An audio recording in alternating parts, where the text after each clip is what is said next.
Well, friends, good morning across the nation. It is just about 10 o'clock in the central time zone. And what a joy and pleasure to welcome you today to this inaugural event of the Minnesota TZD programs webinars called today Traffic Safety Hotdish. Now, that's its long discussion in its own, right? Because in Minnesota, we kind of discern or distinguish whether one is a Minnesotan based on hot dish or casserole. The debates go on, but this is the traffic safety hot dish. These webinars in the past were called TZD stakeholder breakfasts, but since we're meeting virtually, at least for a while, since we're starting mid-morning, we thought that this new name would be appropriate and welcomed. We will still host pertinent and sometimes controversial traffic safety topics to give us as traffic safety professionals a chance to discuss recent TZD efforts and progress. This later start will allow speakers and viewers from across the United States to join us. So welcome to Minnesota TZD's Traffic Safety Hot Dish webinar. Today, our topic is improving safety for aging drivers, and we are all aging. Now, I thought to myself, that title feels just a lot better and more welcoming than my alternate attempt, which was age is inexorable, but it does not mean we need to perish or be injured in a crash. So let's go with Joni's great title, and I'm looking forward to what's ahead for us today.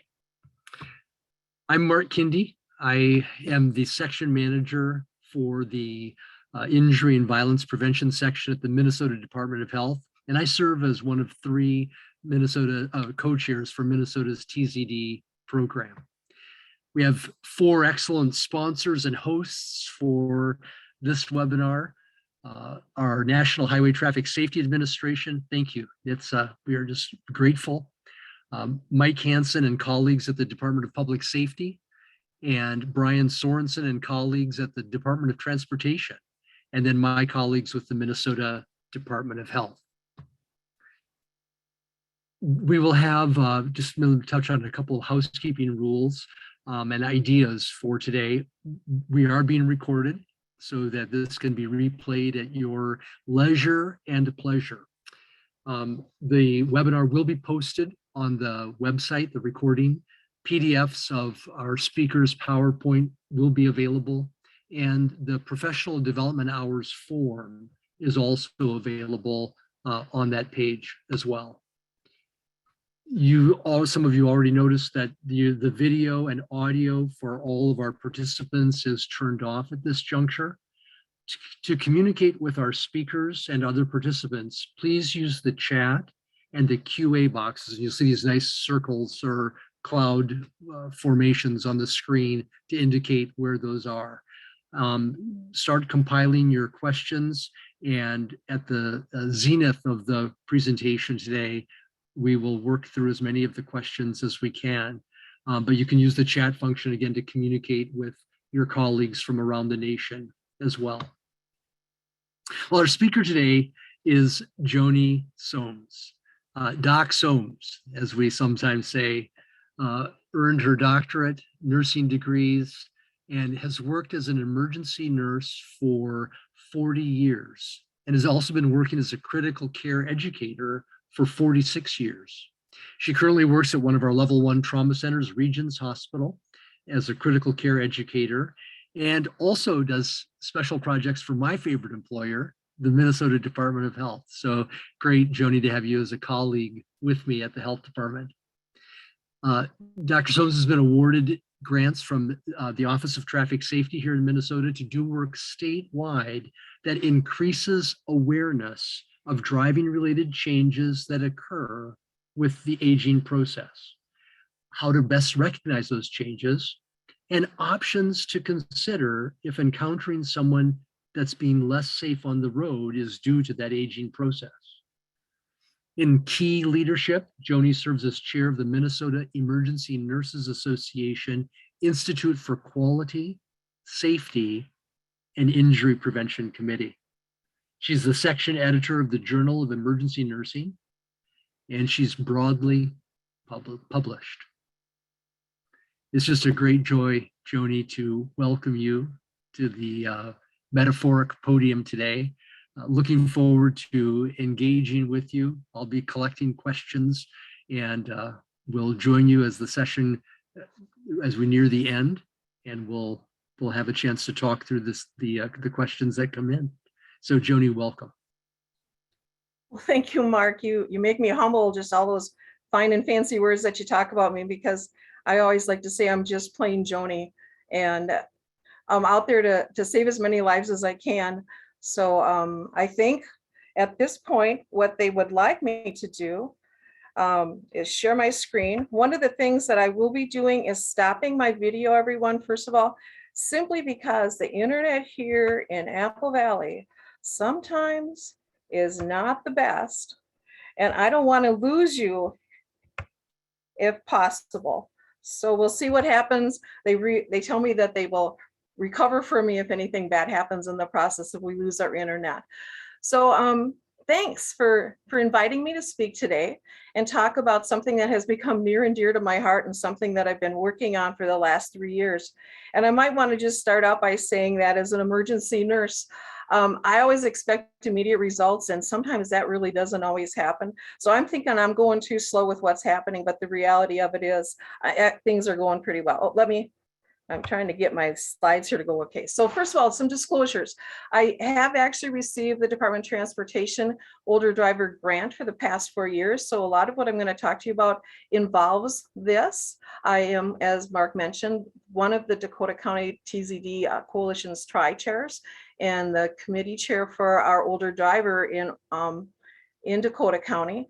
You will notice that I will promote the occupational therapy group a lot. They are not paying me to do this, but I tell you, this is a group that we truly need to partner with, because when you start looking at your older drivers, and I should really say aging drivers, that's the group that's really going to help us a lot.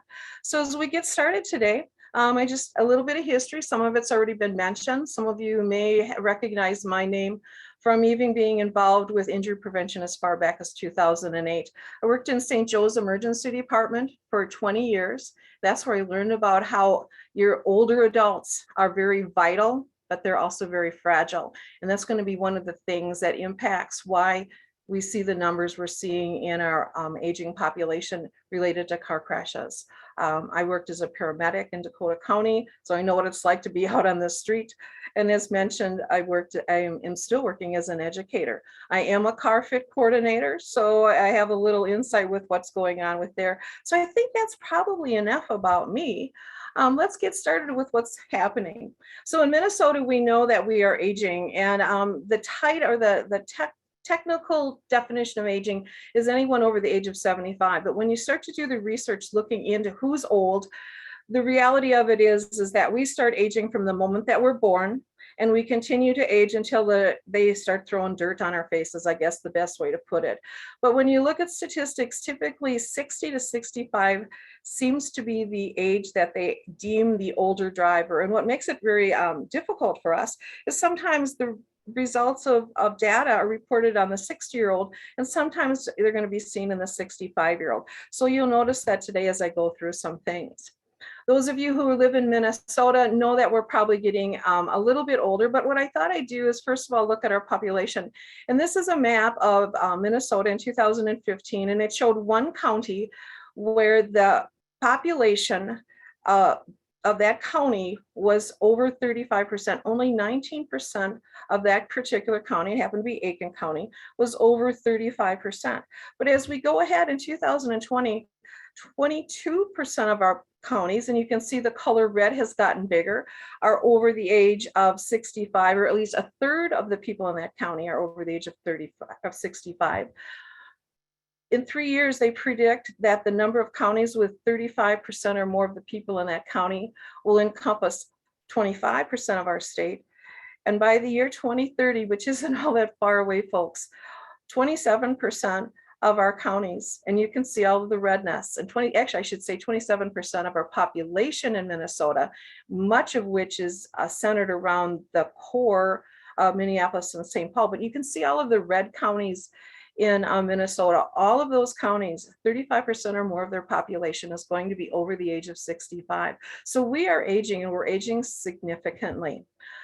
I'm going to bore you with a few more statistics, and then I'll get to some more fun stuff. But a lot of times I used to think that if you were over 65, you lived in a nursing home. Now, Mark and I were having a little bit of a conversation before we got started, and it turns out that I'm actually older than him. And I'll admit that I have to throw myself under the bus. I'm 69 and a half. So every time I give this talk, I'm talking about somebody my age who should or should not be driving. And I wonder, should I actually be out there driving? The thing that we realize is that we used to think all people over 65 lived in the nursing home, and that is not the fact anymore. What we've actually found is, even though the actual number of people in our state has increased, in 2015, there were about 810,000 adults over the age of 65. In 3 years, they estimate there will be over 1,000,001 adults over the age of 65. And of those between 65 and 90, almost all of us live in our own homes, which means we also probably drive. And even when you look at those 85 and older, 60% of them live independently in their own homes, their own condos, and their apartments. And that's significant because that means they need to get out and about. They don't have someone taking care of them, which means they're quite possibly on the road. So the first caveat I'm going to tell you is any age driver can be unsafe. You don't have to be old to be an impaired or unsafe driver. And I should say the word impaired actually by law is more related to drugs and alcohol, and it's so far is not related to cognitive impairment, but I think aging does lead to some impairment. So any age driver can have impaired driving behaviors. However, because there's becoming more and more of us, and that's the reason I gave you the population statistics, we're going to see more and more aging drivers getting involved in crashes. And I think we need to focus on them and do something a little bit about us. There are more of us over the age of 65. In just a few minutes, I'll talk about the normal aging things that occur to us that cause physical and cognitive changes, and these changes may affect our driving skills. And more importantly, what we know is not every driver recognizes when it's time to stop driving, and they may continue, and there may be times some of us will need to take some action. And hopefully by the time we get done with this in about an hour, we'll be able to recognize who those people are. And I hate to say those, recognize us. And then what can we do? And I think the bigger thing is, and I'll mention this over and over again, the balance of how do you keep us independent and living in our own homes, and yet how do you keep not only us, but everyone else safer? Now, I gave you population statistics. What I also like to do is give you just a few statistics related to the number of drivers. I was able to find numbers between 2011 and 2018, and I use Minnesota Crash Facts a lot. There's wonderful, wonderful data in there. If you've ever not looked at them, you really should do it. So the number of licensed driver in Minnesota in 2011 was just a little over 600,000. But the time we got to 2018, which was the last set of data I could find, there was over 851,000 licensed drivers. I couldn't find any more recent numbers for Minnesota as far as licensed drivers, but I can tell you across the United States that over 30 million people over the age of 70, so another number, the inconsistency I find, but over 30 million had driver's license. And back in 1997, only about 70% of the people over 70 drove. Now 83% of us. So we're driving longer and we're at risk, and we're driving much later into our lives. So a thought that I'd like you to think about today as we go through this is, what things can affect driving? Can normal aging actually lead to impaired driving? And how do you know if someone is unsafe? And then what can you do to help them be safer? And then there's the myths. And I will tell you, as I've worked on the projects, I'm finding there's a lot of myths about what happens related to driver's licenses and helping people be safer. So let's start about what driving requires. To drive a car, you need to be, or a truck or an SUV or whatever, you need to have physical and you need to have cognitive abilities. You need to have strength and flexibility.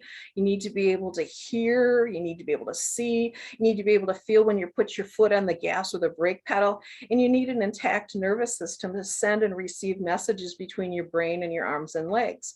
You also need the cognitive ability to sort out all of that information that's going to your brain, process it, Get rid of all of the distractions, and then you still need to respond in an appropriate and timely manner. So if you think about what it takes to drive, it takes a lot of stuff. So here's what happens when you age. It affects every single one of these things. So we're already just with aging kind of at a risk. So some of the things aging will do is it makes us a little less strong unless we're busy working on staying strong, makes us less flexible unless we work on that. The nerves are not working nearly as fast as they used to. Most of us know that we have trouble with our vision and our hearing, and we do know that our brain's ability to process information slows down, our reaction time slows down, and a lot of us get arthritis and makes it actually painful to work or to work at driving and to move around. Cognitive ability actually does start to slow as we get older. And cognitive ability is the ability to process information. So the things we see, the things we hear, when we put our foot on the gas or the brake pedal, the situation and situational awareness when you're driving is significantly important. And what we learn is that it starts to slow actually as early as age 20, but they start measuring it at age 65. And most of us are still pretty good. We just have a little bit of slowing. And any of you who have hit that age recognize some of that slowing in yourself already. And we'll talk about some of the symptoms. By age 75 to 84, 11% actually have some significant signs of slowing in cognitiveness. And over age 85, almost half of the people are going to have some cognitive slowness as far as processing information and being at a higher risk with driving. So measuring people from 65 on is not a bad thing, but recognize that I guess I'm still probably okay, unless I've got some of these signs and symptoms. And often these symptoms are a little bit slow. Are any of you finding that you are forgetful, or you can't find things, or you find the car keys in the refrigerator and the milk on the ledge or things like that? You find yourself searching for words or trouble remembering dates. All of the things that are on the list are things that indicate that you are starting to develop some cognitive slowing. Confusion, anxiety when you're doing things. Yeah, maybe it's a stressful thing, but if you're confused when you're driving, is this related to cognitive impairment? One of the things they have recognized is that people get angry when they're asked about their driving skills when it's cognitive related. So recognizing this as well. And as we get further and further slow with our cognition and get into trouble, you'll often find that when stressed out, we actually freeze up. We also have difficulty learning new and remembering the old, and even switching from old ways to new ways. And as I was getting this ready, I kept thinking, I remember when all of our vehicles were rear wheel drive and having to relearn how to drive using front wheel drive. So a lot of things go on related to aging, and especially related to cognition. And the really interesting thing is how well many of our older adults learn how to hide or compensate from these lapses. And you'll notice that they equivocate, or they change the subject, or they have post-it notes everywhere to help them keep track of what's going on. I notice I rely on my calendar much, much more than I used to, simply because I can't rely on my brain as much, because I know I'm starting to slow down and I'm starting to forget things. So how does muscle memory in driving go along? And one of the things we realize is even though we don't do as well when we're older, our muscle memory related to driving stays in place. How many of you stop and think about how you have to tie your shoe? And how many times do you have to stop and think about how do you start the car? I remember 2 years ago when COVID was going on and I was stuck in my house. After about 3 weeks, I had to actually go someplace, and I went out to get in the car and I thought, I don't remember how to start my car. And I just let my mind go blank, and I let my arms do the work because my muscles remembered how to do it. And the thing is, as long as there's nothing stressing you related to the muscle memory related to driving, you can drive pretty well. I mean, how many times do you get out on the road and you're not even thinking about it? I know you shouldn't say that, but you drive based on muscle memory. And then all of a sudden you run into something like this. and you start going, holy cow, what's all this going on? And what we find is those with cognitive impairment come across a sign like this. And I'm hoping all the engineers on this call are going, oh, there's no way we'd ever put signs like this. But how many of you freeze up like that goat that does the fainting thing type of a thing?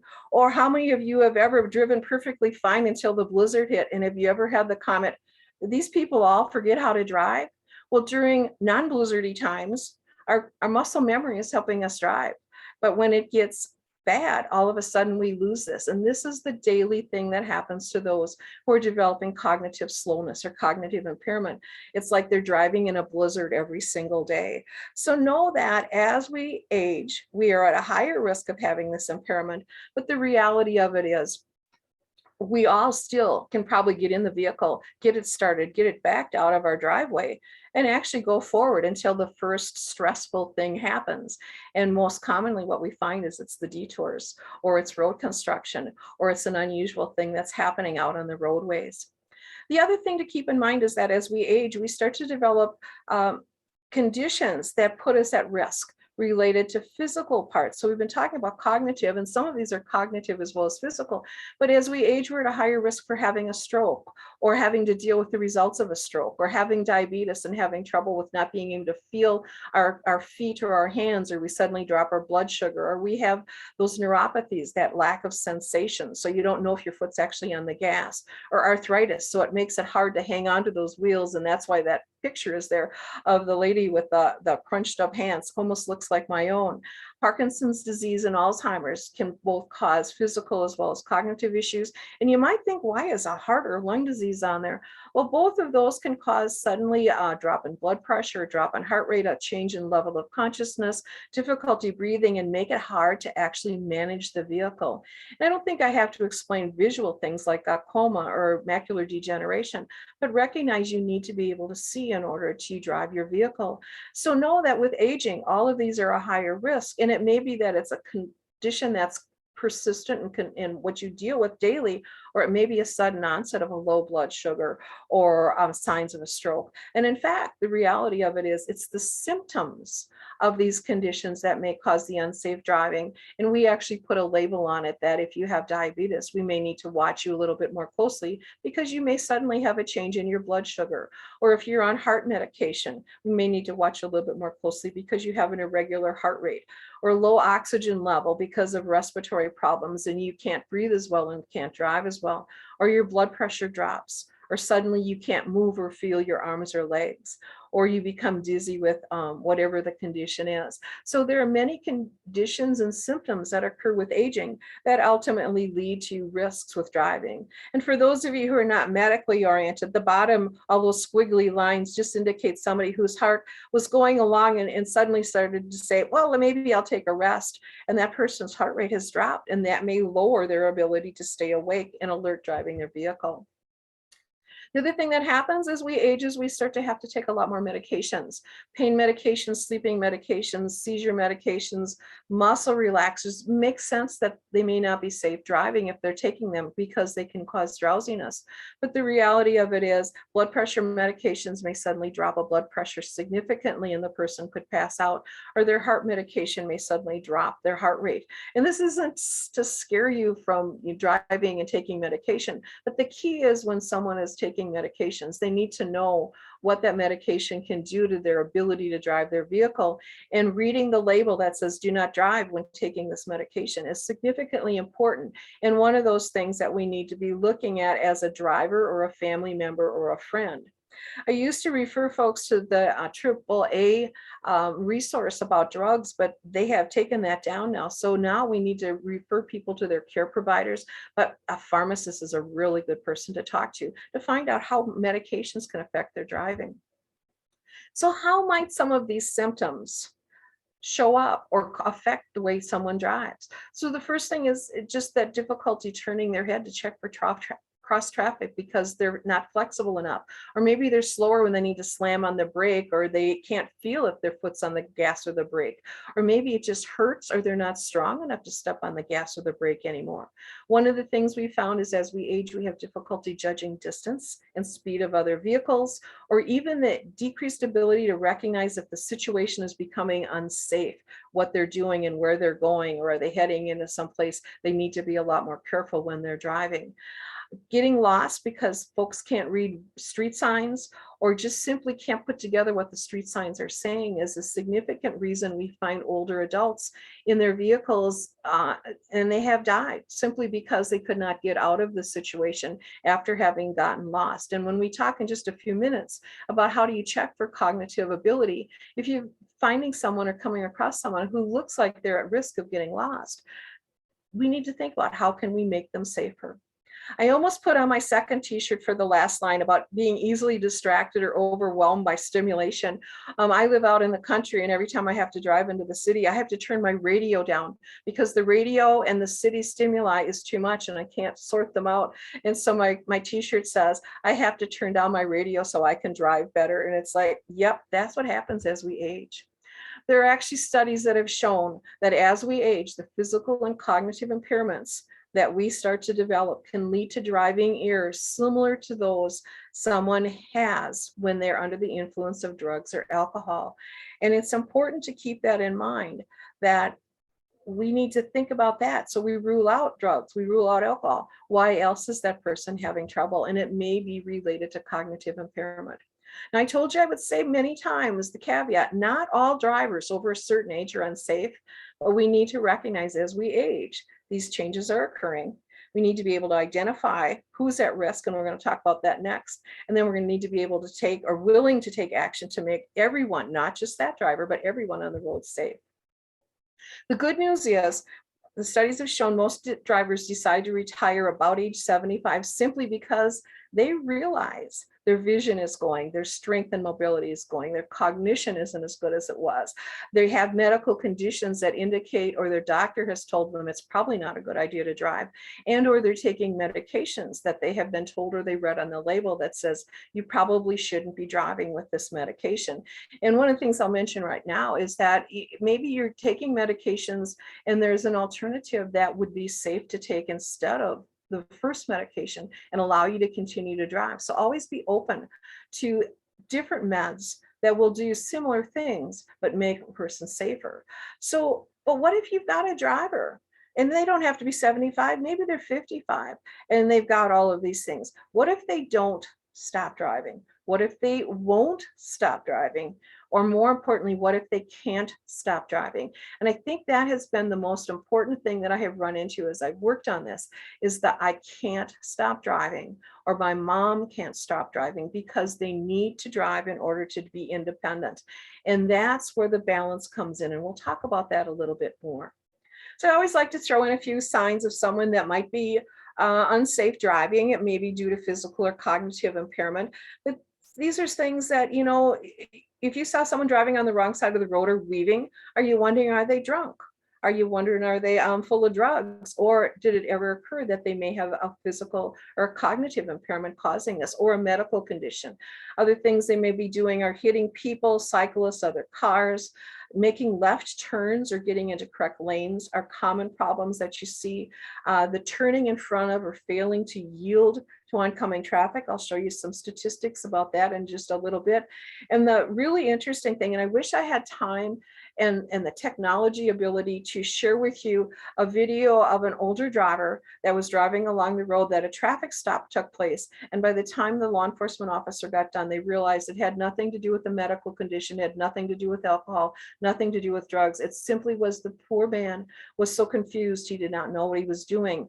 He stopped too early, he stopped too late, he blew through a stop sign, he made a bad left turn. And those are the things that you may see with some of these people. They're also the ones you often see driving too slow or fast.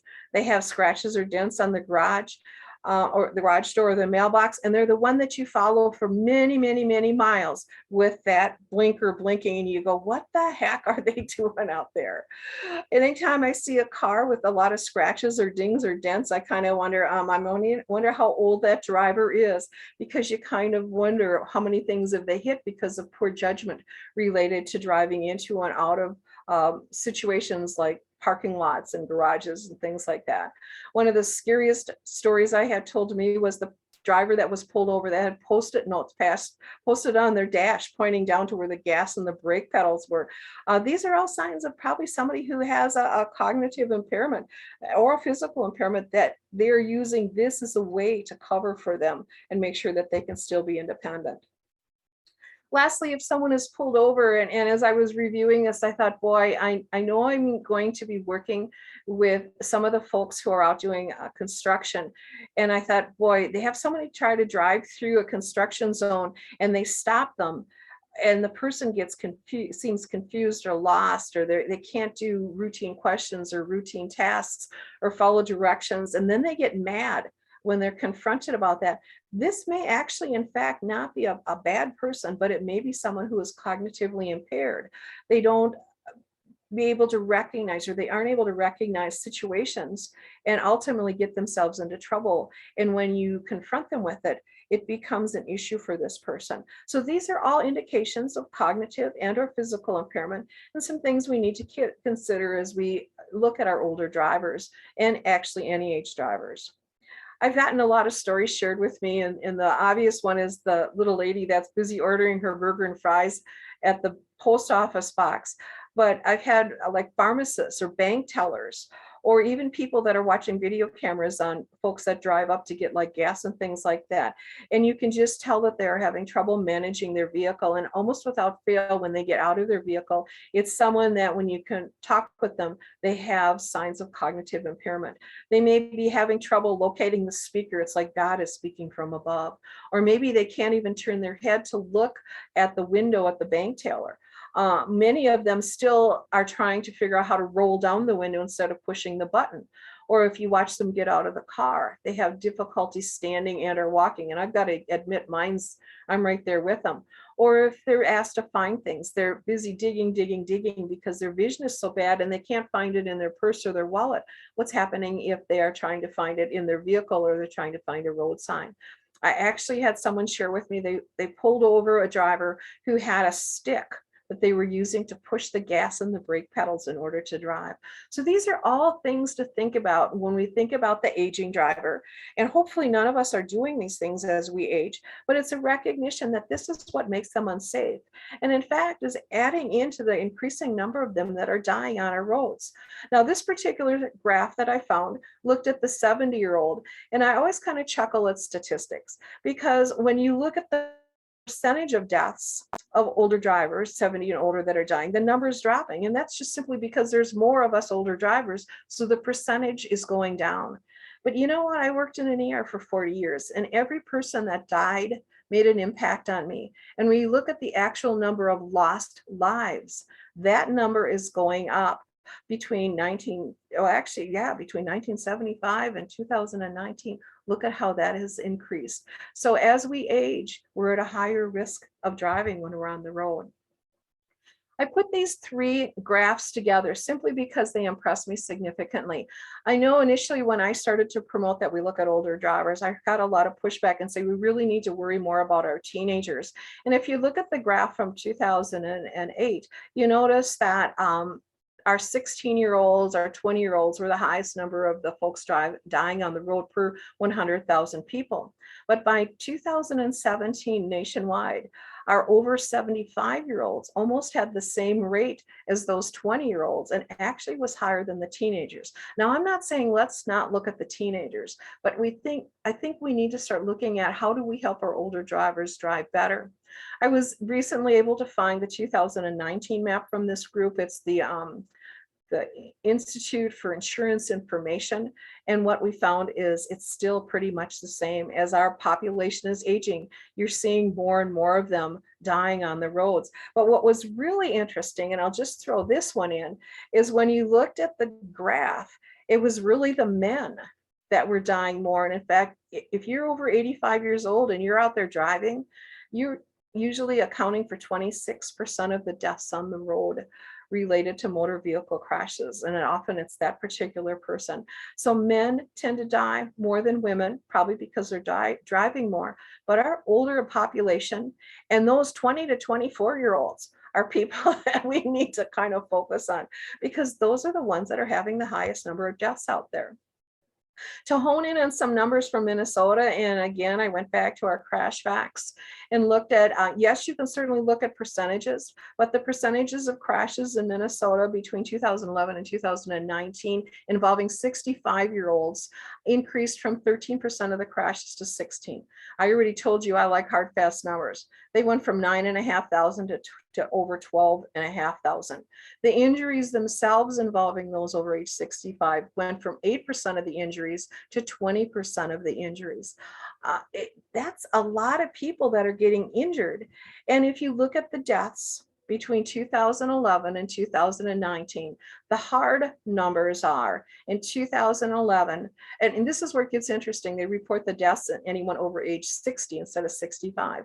76 people died on the road over the age of 60 in 2011, 99 in 2015, 111 in 2019.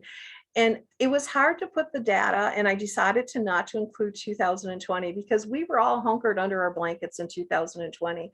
But what I'm seeing is we're getting more and more of our older drivers being involved in those crashes and dying. And the really hard part is that we know, it's typically more male drivers. The blue line is dying during crashes than females, and it's not always at the scene.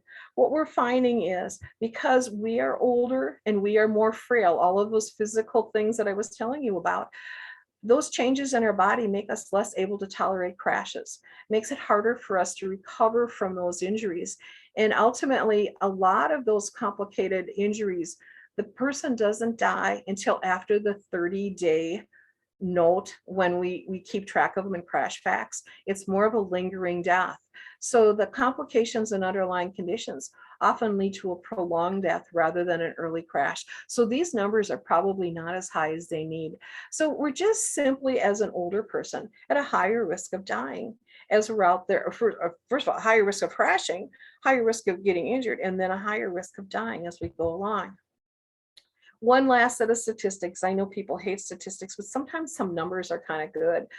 In 2016, they looked at the contributing factors that were listed as far as why these drivers 65 years old and older crashed. And what you may notice is failure to yield to right of way was like almost 3 times anybody else. And ultimately, it makes pretty much sense. It's because we're having trouble seeing, hearing, judging distances and speeds of others' cars. And even when we decide to make that left-hand turn, by the time we get our foot on the gas pedal to turn, what ends up happening is we're too late. What we found was 3 out of every 5, or 62% of fatal and serious accident or serious injury accidents involving older drivers occurred at intersections or interchanges. So there's an opportunity, and that's some of the things that as I go through this, I'll point out opportunities where we can help out and maybe put these people at a better and a safer spot. So here you go. There's the high risk intersections. What can we do? And oh, by the way, I did find newer data. The 2020 data showed pretty much almost exactly the same thing. Again, I went into crash facts and lots of good data that's in there. So things to think about is we drive less miles when we're older, but we still seem to be getting in more crashes. So it's a more concentrated type of a crashing thing. And what they've actually determined is there are a lot of near misses that are never actually reported or in the data. Again, I'm going to say most older drivers are very safe on the road. So let's talk a little bit about what I've been doing. It looks like I've got about 20 minutes to go here yet. A request for proposal was put out, and I happened to be in the right place at the right time. They were looking for someone who'd be willing to increase older drivers' safety across Minnesota. And the requirements are listed on the screen here. Someone had to be a 501(c) status. They had to know about geriatrics, and to be interested in injury prevention, and they had to be willing to work with other agencies. And as a member of the Minnesota Emergency Nurses Association, our group, I went to them and I said, guys, can we take this on? And they actually did. So we have been working to disseminate information and ways to be safe across Minnesota. So in the process of putting this all together, I ran into some interesting roadblocks, some interesting barriers, and I got some really good advice. And the really funny thing is, and it's not to throw my emergency nurses under the bus, but they were one of my roadblocks, because what we found was there's some real hesitancy about what we can do related to our patients. So let's just talk about it a little bit more. What do we do? So as I was talking with folks gathering data, I found out a lot of people saw older drivers as the elephant in the room. Everybody said, oh yeah, they all had a story. They all wanted something done. But what I was finding is they didn't know where to start. They didn't know who needed to be responsible. And as I was looking, there are a lot of people that probably should be responsible and should be taking this on. And you guys could probably add 1,000 more types and titles on here. But ultimately, I had one really good piece of advice when I got started working on this problem. And I hesitate to even call it a problem, this challenge. And they said, to eat an elephant, the best way to do it is one bite at a time. So I'm going to tell you about my first bite and my second bite, and then we'll let you continue on. So the first thing I wanted to do was come up with a safety net for right now, because what I was finding was there was a lot of our older drivers on the road being killed, and what could we do to get them off the road? And that's what everybody wanted to do, is just get old drivers off the road. Well, you knew that couldn't happen. So finding and deploying a simple screening tool that would help identify impaired drivers seemed to be the tool. And then if nothing else, get them off the road for that particular instance. And it was very interesting when I first went out there to even start doing this. The first challenge I got was, well, you can't pick on older drivers. That's discrimination. Well, as we go through, you'll find out we're not picking on older drivers. You notice we've talked about any age driver can be this way, because you can be 30 and be cognitively impaired, and you can be 99 and sharp as a tack. So I went to our law enforcement folks with a question, is that since they're so good at ruling out drinking, drugs, and distraction, would they be willing to add on a third D, either dementia or declining cognition? You can call it whichever one you want. And would they be willing to screen them for this? And then would they be willing to get them to safety if they're cognitively impaired? And I know that our officers are really good at ruling out these 3Ds, and they have a great resource with their DREs to call them in and help them with that. And right now I want to stop long enough to say thank you for all of the officers who are helping me do with this, because what they are doing is they are screening for declining cognition. And what they're screening with is a tool that I found that was very nice and objective that helped them with this. It would more measure their physical or their cognitive ability, but they already knew how to do the physical ability, because they were doing it with the drugs and they were doing it with the drinking, and they didn't have to do it with the distraction, but they had their idea what was going on. So the driver orientation screen for cognitive impairment, or Dosi, and I'm sure a lot of you have heard me talk about this, or have heard somebody throw around the term Dosi, was actually originally developed and tested in California. It was based on the California law and DVS procedures. And what they were doing was screening for impaired drivers on the road that were cognitively impaired, and they had things they needed to do. As I looked at it, it looked like it would work, but there was a lot of things on there that simply didn't apply, because they didn't apply to Minnesota law or DVS procedures. And they had printed it in English as well as Spanish. And it was like, yeah, I could do that, but how many other languages did we do? So I contacted them, and they said, you know what, absolutely, as long as you don't change the base questions, you may certainly use the Dosi screening tool. So that's what we did. I adjusted the Dosi screening tool, and I know you're all squinting to read the questions, they'll be bigger in a minute, to be adjusted for Minnesota. It's adjusted for our law, and it's also adjusted for fitting into a pocket, because the one in California was fitting in their ticket book. The cool thing is Dosi can be used for any aged pedestrian, bicyclist, or motorist. The 9 questions that need to be asked that are the validated evidence-based questions don't have to be asked in any order, and all they need to be is worked into conversation. And anytime someone gets one wrong, you take a point away. There are 3 other questions that I'll show you, but they help provide useful information related to cognition. So the officer, if they find someone who's driving poorly and pulls them over and they've ruled out alcohol, illicit or prescription drugs, or over-the-counter drugs, or medical conditions, the next thing they're going to do is screen for cognitive impairment. And they're going to ask these questions. And as you're all looking at the screen, you're going, oh, wait a minute, date of birth, they should know that. What is your full home address? They should know that. What state are they in? The town they are in. I think they should change it to without looking at your watch, to without looking at your cell. Can you estimate what time it is? What day is it? And what is today's date? And as soon as I got to that one, I thought, holy cow, I'm technically working 4 part-time jobs, but no full-time job. I don't need to know the date. I don't know what the date is a lot of time. I'm going to fail. But maybe not. I'll tell you the scoring in a second. The additional questions that you couldn't read were, where are you coming from, or where are you going? Can you spell your name? Do you have an emergency contact, and what is their name? And I will tell you, basically, these objective questions validate a gut feeling that an officer often has.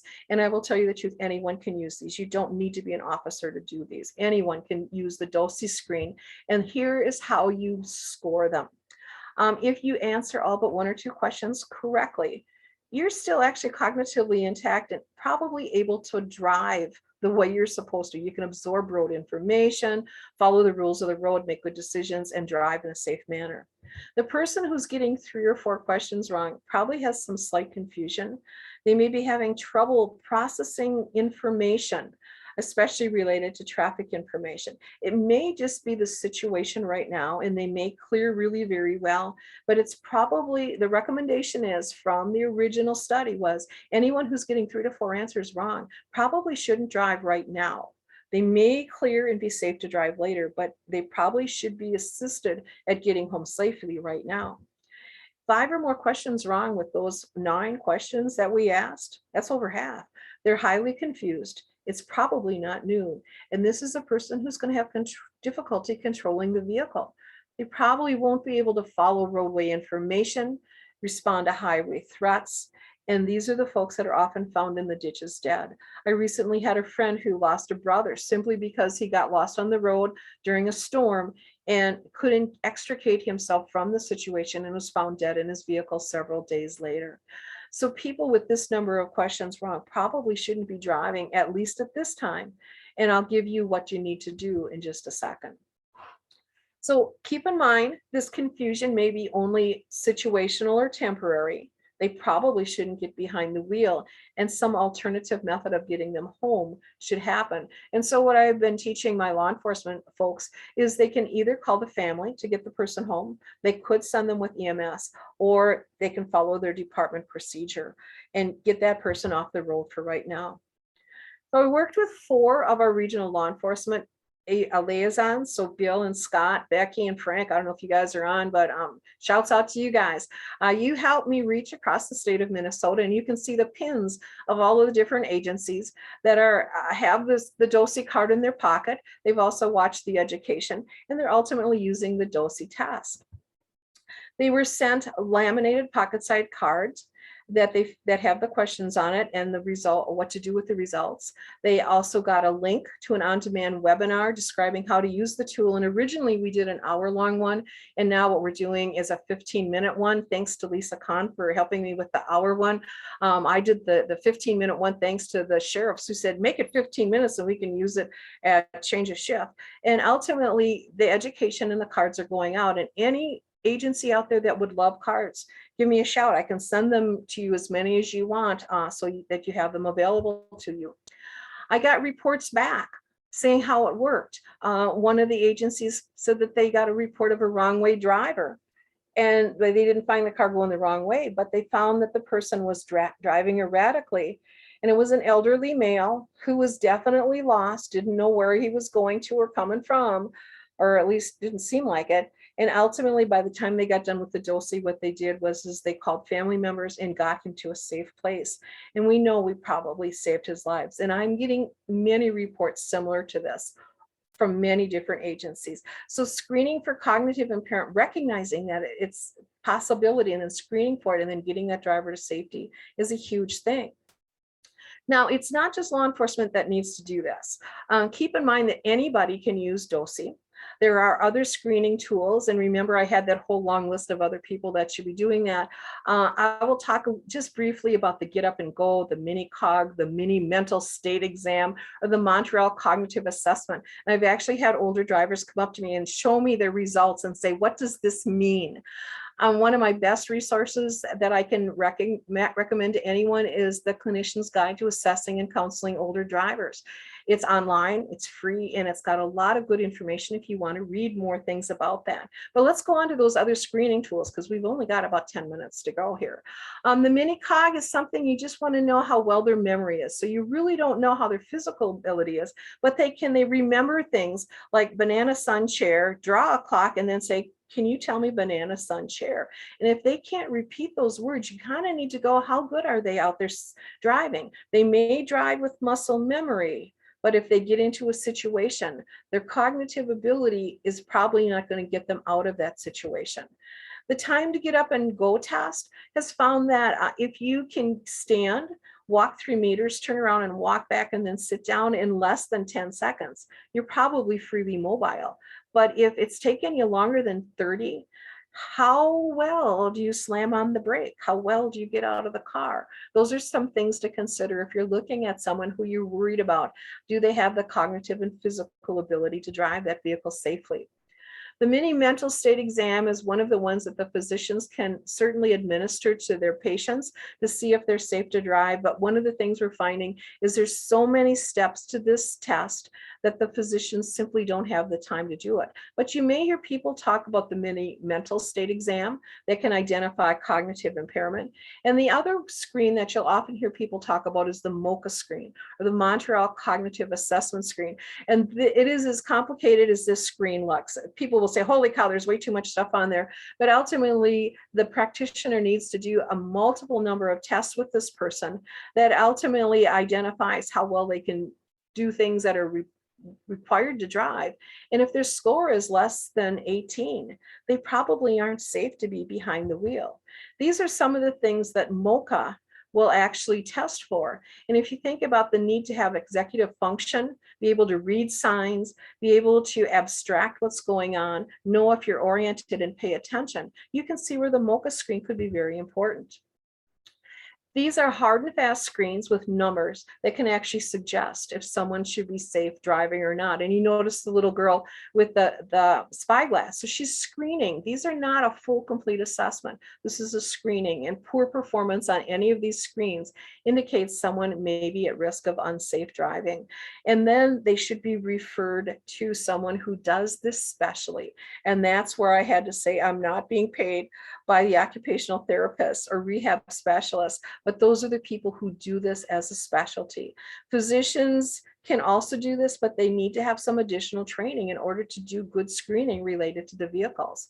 But you know what? All of you guys really can do this by your gut. If you've got someone who's out there driving, do they look like they're thinking, moving, and correctly responding to the environment and directions well enough to be driving? And would you feel safe riding with them is the question. So what do you do if you don't? Who do you get involved? And who's involved in Minnesota? So the person who has the most control over our driver's license is actually the driver and vehicle services folks. But guess what? They hardly ever see those folks, and they rely on us to give the information. Healthcare professionals were one of my big barriers because they were concerned to get involved because they were afraid the patient would leave them and go to someone who wasn't questioning their ability to drive. The family and other community members were certainly concerned about the driving, but then they would say, but I don't want to take away their independence. And so unfortunately, or fortunately, a lot of times this fell on law enforcement, but it really can't. Law enforcement saw the behavior and they could stop the person right now, but ultimately they need help from all of the rest of us. So this is where the myth and the fear that I frequently ran into comes in. everybody said somebody should retest all of them old drivers. And remember, we shouldn't discriminate. We should retest anyone who's physically or cognitively impaired, but they were afraid to complete the request for examination of driver form. So this was the second part of my education with law enforcement, because they were also a little fearful to submit it because they didn't want to make the person lose their independence. So I've been teaching folks what happens. It's another screen, folks. If you're concerned about someone's driving, you need to request that they have another examination, and anyone can do that. DVS, or driver vehicle services, will actually check to see if other people have reported them, and they may want to retest them. They may check to see if they have any medical issues that put them at risk and may want to retest them. But ultimately, they can decide if they want to screen them again and determine if that person should still be driving or not driving. They do have certain people by law that says that they should be monitoring. The reason I crossed out the diabetic thing is because that's just recently been changed. But just something as simple as checking their vision is important to recognize. Can they see well enough to drive? If you do complete the form, remember, it can't be just issued on age alone. It's one step. It's not an automatic license revocation. And here's where it got very interesting. The submitter's name can be given out if they ask. The only one who's protected right now by law is the physician or the family member.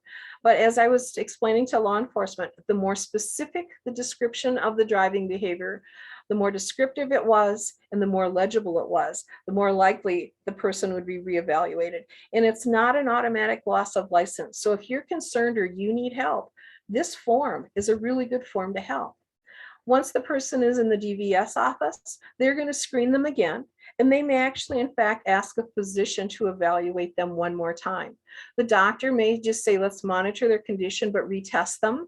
They may say there was really no reason, that there was a medical cause, so you need to just retest them. They may say, let's talk with our certified driving rehab specialist, and then retest them. So you notice there's a lot of retesting. So that form doesn't automatically lose the license.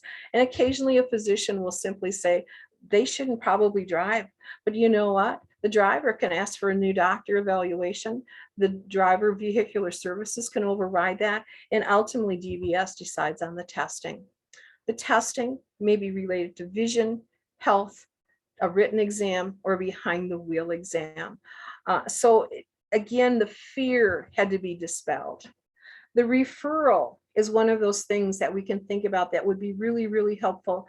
The occupational therapist or the driver rehab specialist who just has additional special training can actually check the physical skills, the cognitive skills, the driving skills of that driver. They can recommend things that may make them a safer driver, and they may actually help them relearn how to drive. They may list driving limitations that would decrease the risks. But ultimately, these are our folks that we should be thinking about contacting and helping getting our drivers in a safer spot. The good news is some insurances will pay for it. It does need a physician to order it, but we can certainly get more of our older drivers out there and tested and evaluated to see what we can do to make them safer. Because again, remember, they wanted them not driving, but yet again, they wanted them independent. So here are some of the recommendations that occupational therapy or the rehab specialists are making. They can have restrictions, they may need driving lessons, they may need special equipment, but they still need to be tested. And here are just some of the restrictions that they may run into. They may need to have corrective lenses, daytime driving only, special mirrors, or special equipment. This is the law. You don't need to memorize it, but there is actually law that backs this all up. It's not the impaired driver law, but it's the safety law. So just one of those very interesting things is in Minnesota, only the physician and the family are provided immunity. They are not mandated to report. They're only encouraged to report. Nursing, if we report, actually what I found out is we are in violation of privacy laws rather than HIPAA. So it becomes an ethics versus public safety issue for those of us who are out there. And that was one of the reasons I was getting pushback from my nurses. So in the last, Linda, give me another 5 minutes and we'll be okay. As we reach for other ways to be safe, Some of the folks that I was reaching out to include folks that were pushing back because they didn't want to take away the licenses. So I developed a second approach. We not only have the take them off the road right now approach, but then we're doing this awareness education, awareness of signs and symptoms of need to be helped with their driving, that they have impaired skills, and maybe think about that referral to a specialist. And at last resort, request for examination of driving. But we want to go from the no driving to the safe driving, because we want to keep our drivers as independent as possible, but yet we want to keep them safe. So some of the education that's been going on out there is we're doing awareness education. Today's one of these examples. I was able during to that one little time when we could get out there and talk with people this fall at the fairs and everything else. I handed out flyers. This is a trifold that's been unfolded that describes real quickly some of the different things that how aging affects driving, signs that the driving is affected, what you can do and what might happen if you do something, and some of the available resources. And you're going, holy cow, that's a little teeny. You can send me your request and I can certainly send them out to you. We've made videos. There's Deputy Tom and I. We actually made a video that talks about how you can be safe and remain independent. And that's what I found out is our older drivers love to hear how they can be safer. So we created a poster that talks about the 4 factors impacting safe driving, and then the 7 things that they can do before they go out and drive. And they loved that. Some of the other things we talked about is how do you strengthen your driving muscles? How do you strengthen your brain muscles? Think about how do you fit in your car a little bit better. I will be so happy when we can start to do car fit again, because what we do is we make sure that our older drivers are safe in their vehicles. And I'll tell you, a lot of people have said we should put younger people through car fit too, because what it does is it makes sure that we have our seatbelt in the right spot. And in fact, I have some pictures of this, seatbelt worn correctly, seat in the right spot, our mirrors in the right spot. Some other things we're sharing with our older drivers is plan your trip a little bit better, unlike the 2 in the bottom left-hand corner, avoiding the left turn and making 3 right turns. And it was really interesting to find in one of the reports from our engineers that although roundabouts are safer, us older folks have trouble with roundabouts. So we need to teach them how to drive through roundabouts. But we're sharing a lot of safety tips with them. This slide is like, oh my God, it's overwhelming, but it kind of coalesces a lot of the resources that are out there. And that's one of the things that I've also found people need to share. A lot of people are creating resources related to older drivers and how to be safer and smarter, but it's like you have to know the right website to get to. Hartford is out there with a lot of things. Minnesota Mobility Group is out there with the AAA is out there. AARP is out there. The Safety Council is out there. Everybody has something, including NHTSA, including the occupational therapy people. Chorus is one of my favorite ones. But you go, how do I find them? Well, I'll tell you what. If you go to our Minnesota Towards Zero Death website and you pull up older drivers under resources, they're all listed there for you. If you go to the Minnesota Emergency Nurses Association page and you click driver safety, they're there as well for you. So you don't have to go looking for resources. Somebody has coalesced them all into one place that you can access them. I'm going to say it once again, consider referrals or asking for a referral to the occupational therapist who screens actually towards the driver rehab specialist. The driver rehab specialist is the one who actually does the physical and cognitive clinical assessments. If one of you has an older driver in your family and you take them to the physician, ask for that, because they can help you determine how safe that person is on the road. They can actually take them on the road and see how well they're driving, or if they need some assistive devices, or if they need to have specialized training. And that's one of the things to think about, is if we have older driver trainers, they need to help the older driver unlearn behaviors and relearn new behaviors. So there's a lot of resources that are out there. Our strategic highway safety plan, I was never so glad. I was attending the TZD regional workshops back in, 2019. And I kept popping up like that little mole did, because we were busy planning what was going on. And I kept saying, you know what? I bet you if I could get them to do Dosi screening, we could do something related to that. And I was never so happy as when the 2021 strategic plan came out and there was older drivers. I remember when I was told, you can't pick on older drivers. That's discriminatory. And the reality of it is we need to do the things we can to make them safer. If I could figure out a way to have a fairy godmother just do her magic wand, I would rather do that. Because remember, emergency nurses like everything done right away. And I've been working on this 3 years and I'm thinking it's taken too long.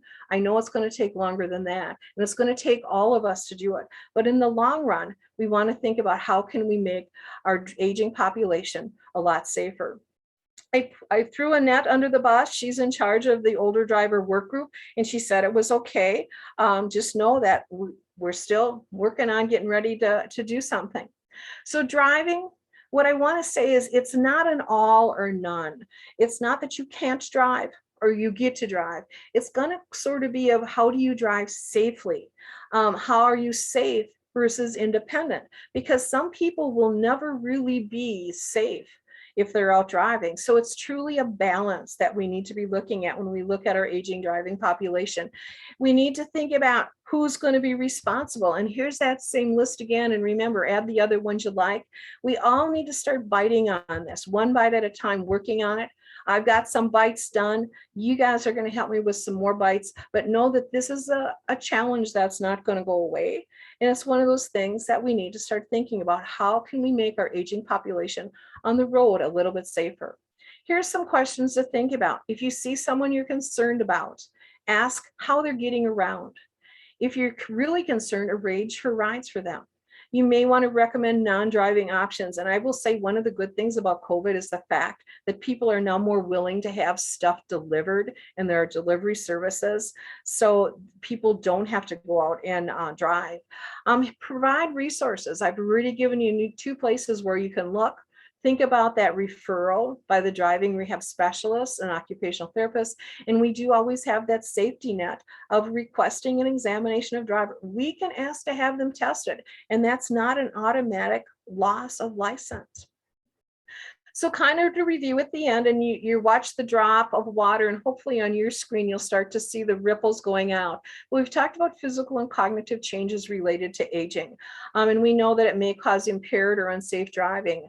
It may be affecting their vision, their hearing, their reaction time. It may be related to strength, sensation, maybe related to cognition or thinking. Most of our senior drivers are safe, and they know when they should stop or limit their driving. And they really do. I cannot tell you the number of older drivers that say, I avoid Cedar and 42 in Apple Valley because that's a bad intersection. I avoid it as well. Know that there are resources available.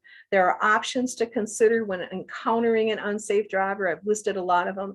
And ultimately, I'm hoping that we're going to help to keep our aging population independent and still making our roads safe. And with that, my email address is there.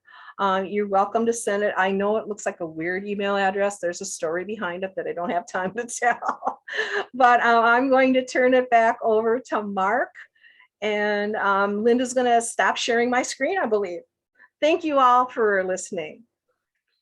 Joni, thank you. Just what a treasure. I could listen to you and learn from you for hours. Thank you.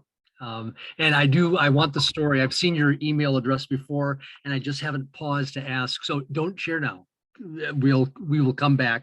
I don't think that you're our March 30th presenter, but we're from across the nation. We're going to follow up. We want to know the story.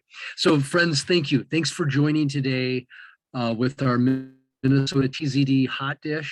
And this has been, as we say, a gustatory delight. It has just been terrific. A lot of information, a lot of learning. Love the Dosi, using it in our family circle as a non-driving professional, but as a health professional. Many of you have seen this design, this QR code on the screen. For those of you who want to hover your phone over that will take you to the evaluation survey of this presentation. Or Linda is going to put the link to the evaluation in the chat, and you can go that route as well. thank you for evaluating. Our presentation team reads all of the feedback. They help us transform into constructive changes to keep on improving. And that's exactly what we want to do as we further TZD, not just in Minnesota, but across the nation. So looking for questions that have come in, no live questions yet, Joni, but Oh, that's good. a number of comments, just exciting comments in the chat. Folks asking for the presentation, the slides, they want to use it, they want to expand, and so tremendous. And Linda, thank you for tracking the requests and being responsive to that. Let me look back at my Q&A. No hot questions yet. I loved near the end, you shared, Joni, this idea about strengthening the brain as well as our other muscles and for driving. And that's a great synopsis. I had a lot of notes for myself, just to make sure I'm continuing to pay attention, as I have siblings and in-laws who are a bit older than I am as well. And but I liked the focus as well, that actually, while we were thinking about the age-related issues, the attractiveness of the Dosi is looking at cognition and cognition across the age spectrum, and how that affects ability to handle a motor vehicle, or in Mark's case, his bicycle. So let me bring in Joni, Steph, and Linda to see if they have any comments, and then we'll go back to my question screen. Sure, Mark, this is Linda. Eileen McCarthy had a question in the chat box. Okay. The question is, do you have any thoughts on how crash investigations should be changed to take these issues into account? She says, at least where I am in DC, crash investigations record age, but don't delve into the physical or cognitive impairment issues very deeply. Do you have any thoughts on that?